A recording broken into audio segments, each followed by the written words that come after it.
Hello and welcome to Dining with Death. This episode is on our playlist, Deadly Destinations, where we visit the sites of tragedies. Sometimes they're murders and sometimes they're mass murders. I'm coming to you from Trolley Square in Salt Lake City, where a gunman terrorized the shopping plaza. I'm Stacy Lee. Let's begin. I love Salt Lake City. I spent a lot of time here as a kid.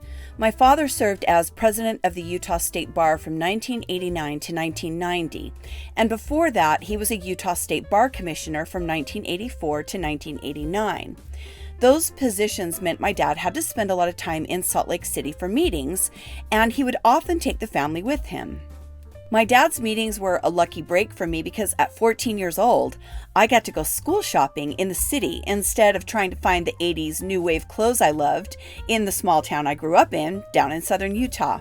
You know, we didn't have the internet back in the olden days. You bought whatever was in the stores, and I could never find the new wave stuff that I liked to wear in Cedar City. Yeah, my middle school years, with the home-done side steps shaved into my head and my new wave clothes in cowboy country, yeah, I was super popular.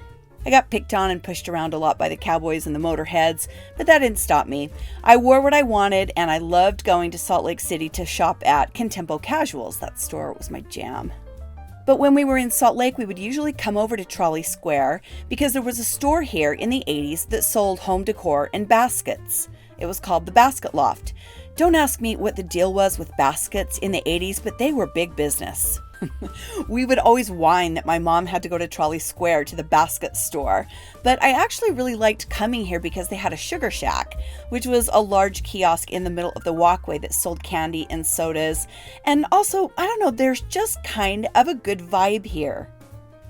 As you can see, they've even got a little museum dedicated to what this place used to be used for, and there's even part of a trolley that you can take a peek into.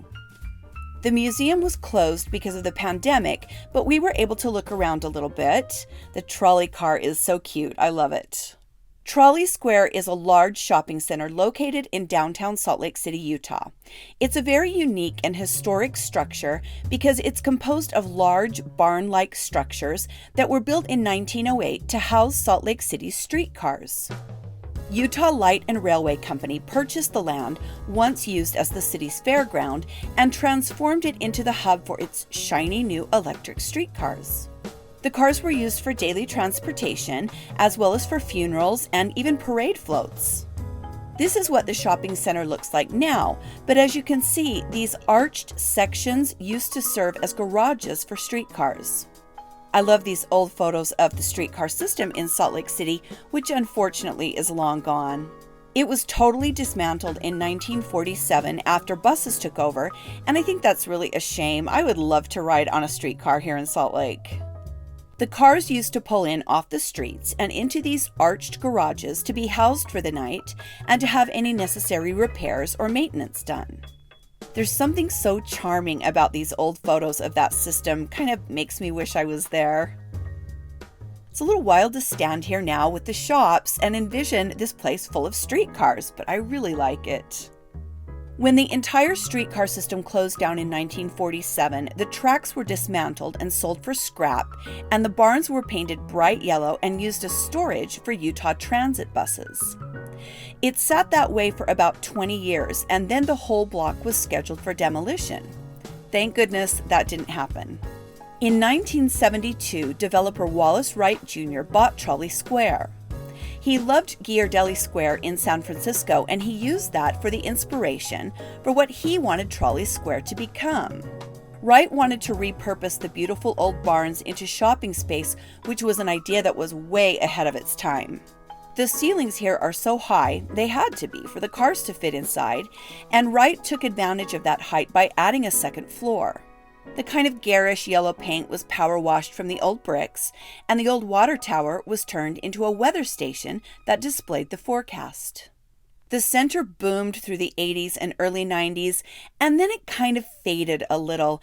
I remember coming here once when I was performing in Salt Lake. I was probably 26, so, maybe 1996, and thinking, wow, this place is not what it used to be.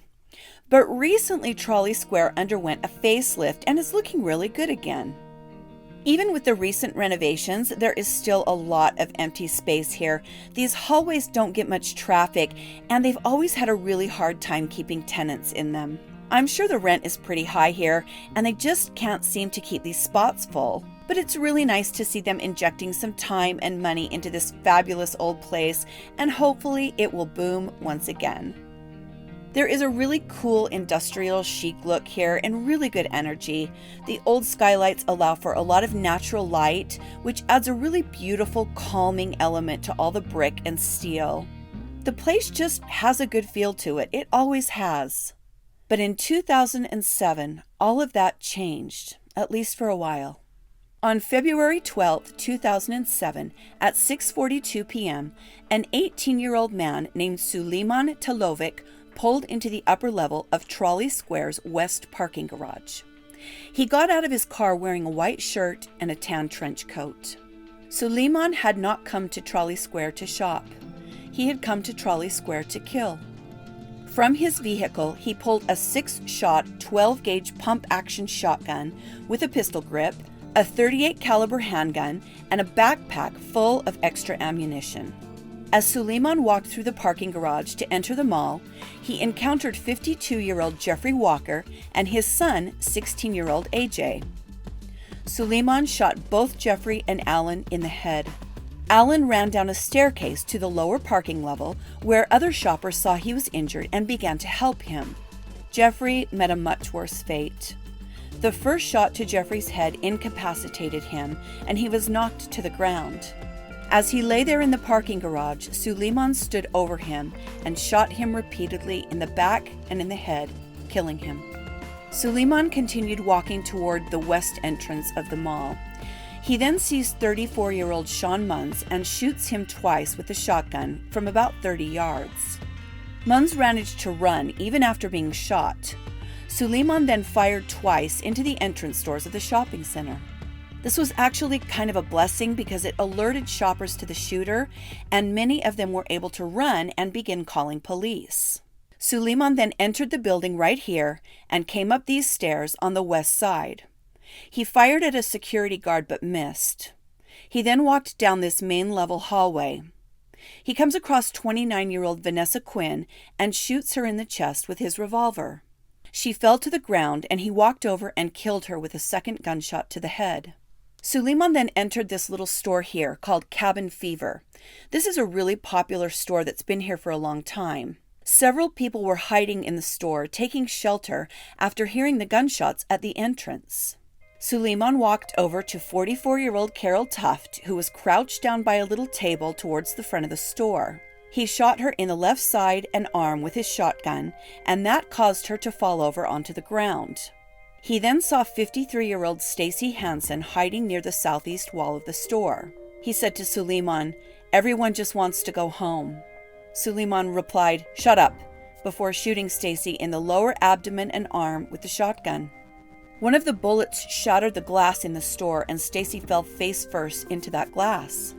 Suleiman then walked to a group of 3 people who were hiding in the store. 15-year-old Kirsten Hinckley, the daughter of Carol Tuft, who had already been shot, was hiding with 24-year-old Brad France and 29-year-old Teresa Ellis. Suleiman raised the shotgun and fired. All 3 were hit with the spray. Brad died of a gunshot to the forehead. Kristen was shot in the torso, and Teresa was shot in the arm, torso, and leg. Suleiman left the store for a moment to reload his gun, but then he saw Carol Tuft crawling across the floor towards her injured daughter. Suleiman came storming back into the store, shooting. He shot Carolyn, Kirsten, and Brad again. Kirsten and Brad died there in the store. As Suleiman walked out right here for the second time, he encountered off-duty police officer Kenneth Hammond of the Ogden City Police Department. Kenneth was at Trolley Square for an early Valentine's dinner with his pregnant wife, Sarita Hammond, when the 2 of them heard gunshots. Sarita borrowed their waiter's cell phone to call 911. Kenneth had his weapon on him, and he drew it. Kenneth then yelled to Suleiman that he was a police officer, and Suleiman fired twice at Kenneth, missing him both times. He then moved around the main hallway area and focused his gunfire on the restaurant employees. He stood here next to the entrance to Pottery Barn.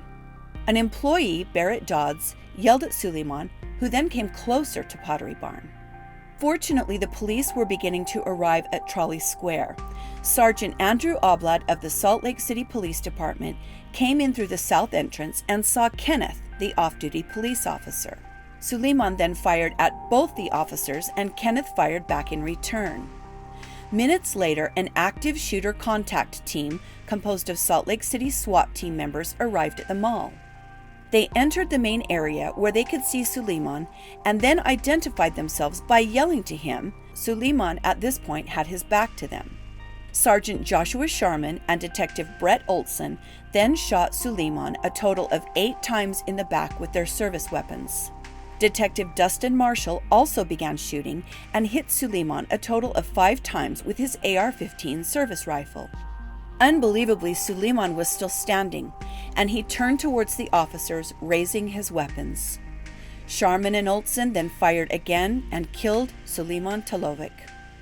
He had been hit 15 times by police bullets. The gunman was dead.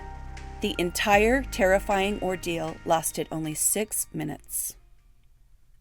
Jeffrey Walker lay dead in the parking garage. Vanessa Quinn was dead in the hallway. Brad France, Kirsten Hinckley, and Teresa Ellis had all ended up dying inside cabin fever.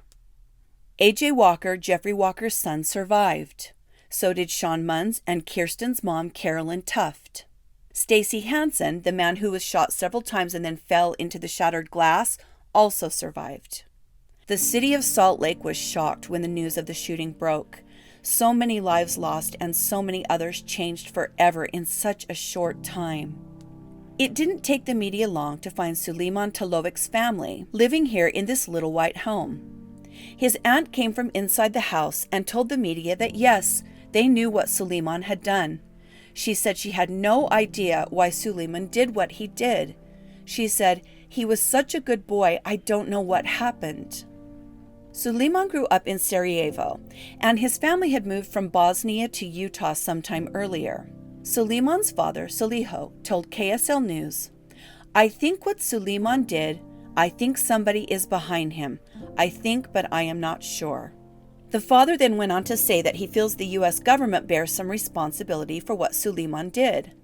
He said, "The authorities are guilty for not alerting us that he bought a gun. In the U.S., you cannot buy cigarettes if you are underage, but you can buy a gun." Suleiman purchased the guns he used in the shooting at a pawn shop. A national politician and also a commentator claimed that Suleiman yelled things like Allah Akbar while he was shooting, but those claims were not true. No one present at the shooting heard Suleiman yell anything. No motive was ever uncovered. Suleiman did not leave a note or a diary or a video.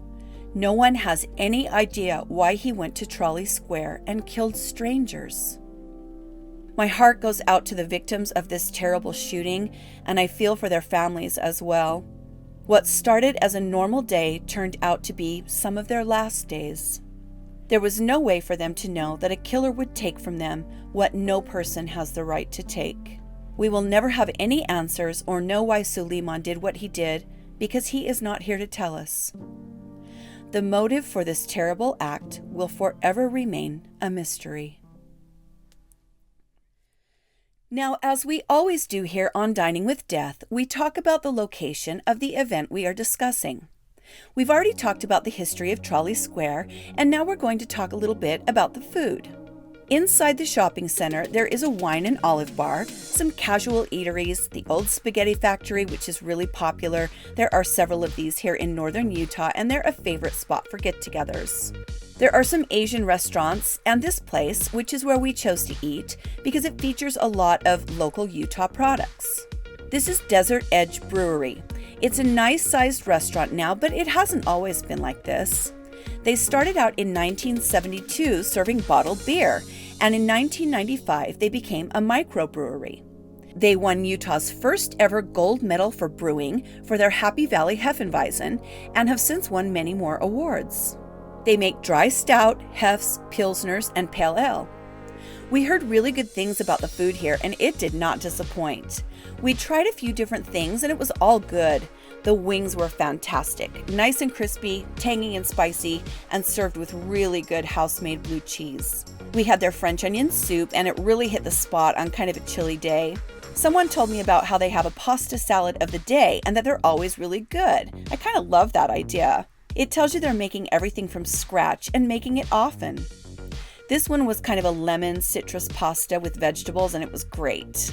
You know how sometimes pasta salad can be bland? Well, this one wasn't. It was full of flavor, it had pepper notes, and a bright citrus taste. The beer was great, and the vibe was casual, and if you're ever in the area, I definitely recommend this place. You can tell the chefs care about the food, and everything was fresh and layered with flavor. Like I said in the beginning, I really like it here at Trolley Square. Yes, of course, a lot of that is the nostalgia factor for me because of all the times I visited when I was a kid, but there's something else here, something kind of special. It just feels good here. Maybe it's the towering ceilings or the chic decor. Whatever it is, the place just has good vibes. Unfortunately, this historical place will forever be tied to that dark day and the mysterious actions of a young man who committed a terrible act here. Let's hope Trolley Square only sees bright days from here on out. Thank you for joining me today on Dining with Death, Deadly Destinations. Please like and subscribe if you would like to see more. Stay safe and be kind to each other, and I'll see you next time on Dining with Death. Bye.